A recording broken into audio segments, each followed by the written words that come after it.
Main road থেকে gate number 3 থেকে যদি এন্ট্রি করে আসেন তাহলে এটাই হবে প্রবেশ দ্বার। গজরাজ বানানো রয়েছে, দুই দিকে হাতি রয়েছে, সোনালী রঙের, দেখুন সব গেটেই একই চিত্র রয়েছে। ওপরে কত কাজ করা হয়েছে, যেটা সিলিং আমরা দেখছি, পাথরকে কিভাবে কাটা হয়েছে, ভগবানদের প্রতিমা বানানো হয়েছে এই পাথরের ওপর।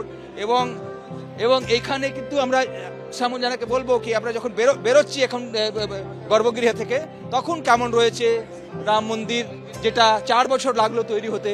প্রচুর লেবার কাজ করেছেন, মানুষ এখানে কাজ করেছেন, যাদেরকে আজকে শ্রদ্ধা জানিয়েছেন প্রধানমন্ত্রী নরেন্দ্র মোদীও, শ্রমজীবীরা যারা এই মন্দিরে গত 4 বছর ধরে কাজ করেছেন। এবং এই দেখুন ওপরের কাজগুলো এক একটা, যে এখানেও দেখুন যে মানুষ যারা আসছেন তারা কিন্তু ক্ল্যাপ করছেন, জয় শ্রীরাম স্লোগান দিচ্ছেন। बैठे हैं मेरे सीने में, देख लो मेरे दिल के नगीने में, देख लो मेरे दिल के नगीने में, श्री राम जानकी बैठे हैं मेरे सीने में, श्री राम जानकी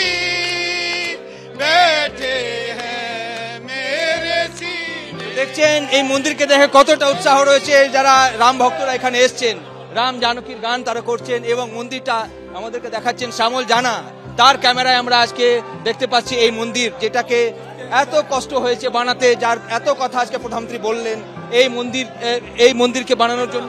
শ্যামলদাকে বলবো এদিক দিয়ে নামতে যদি আমরা যাই তো ওখানে যারা ভক্তরা এখন আসছেন তাদেরকে আমরা দেখতে পাচ্ছি। দেখুন এক এক ভক্ত আসছেন, সবার হাতে মোবাইল রয়েছে, তারা সবাই ফ্রেম বন্দি করতে চাইছে, ক্যামেরা বন্দি করতে চাইছেন এই মুহূর্তটাকে।